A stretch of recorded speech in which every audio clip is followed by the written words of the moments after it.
In weather fit for no one, a man with little more than short sleeves found himself a long way away from reality. They're hiding a little girl in there. All right. He's raping her in there, man. Parole, it appeared, was not going well for a felon named Vinchenzo Moscoso. You on something right now? Yeah, I smoked some booze. Months later, he told the Colorado Parole Board something. Mr. Moscoso, were you served a copy of your parole complaint? Yes. Something you already know. I'm not saying I was doing great out there. I definitely need some help. A year later, Denver police say Moscoso, while still on parole, boarded an RTD bus, took out a knife, and did something far too graphic to detail. Just so random. You get on a bus one day and you don't get off of it. I don't want to remember that happened. I don't want to remember to know that he just got on a bus. Safe to say, Esmeralda Sanchez's brother Fidel suffered multiple stab wounds. He was asleep when the man he did not know attacked him. And that's the harder part of it. That he couldn't react to that, and he couldn't respond to that. Hours later, Denver police say Moscoso killed again a woman walking for exercise near 50th and Federal. She was 83. Are you mad? Very. Why? Because it could have been prevented. Because he didn't need to be out. She's referring to what 9 News Investigates first reported a year ago. Errors found within a risk assessment done while Moscoso was on parole. Back then, we found 2, enough to score him a moderate risk when he should have been high risk. Now we can report for the first time there were more errors than we thought. When the Colorado Department of Corrections reviewed the assessment following our story, it found 6.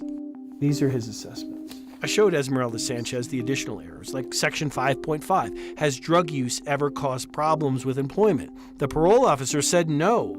Not true, according to these notes on the same page of the assessment. He disclosed periods of unemployment due to substance abuse. It's clear as day. Doesn't match. It doesn't match. There's a problem. There's a huge problem. When it comes to these risk assessments, high scores equal high risk. The more supervision. Moscoso's incorrect score helped convince a parole board member. You know, you have an opportunity here, so please don't squander it, okay? Absolutely. Helped convince him not to revoke Moscoso's parole less than a year before the 2 murders. And why isn't that scorecard working? It's not working. It's failing miserably. It is a problem we have now seen over and over again. Incorrect scores on risk assessments of Coloradans on parole. One more going to prison. Parolees like August Romero assessed incorrectly just 8 days before Westminster police say he murdered a man there. James Neal, we found an incorrect score done a year before he murdered a man in Douglas County. Tejon Fluker, incorrect score here, months before Denver police arrested him for attempted murder. Red flags everywhere. Sanchez says her brother deserved more than to die in the back of an RTD bus. The Colorado Department of Corrections has so far refused our request for an interview.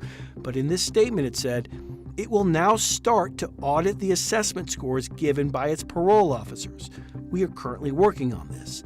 It provided no timeline for when the audits would start or when the results would be made public. As for Moscoso, he's pled not guilty by reason of insanity.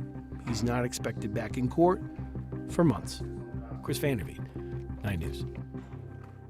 A spokesperson for the Colorado Department of Corrections told Chris that the parole officer still treated Moscoso as a high risk to offend, even though his assessment concluded he was a moderate risk. The spokesperson also told Chris that the state is now expanding an audit of all assessments following this reporting.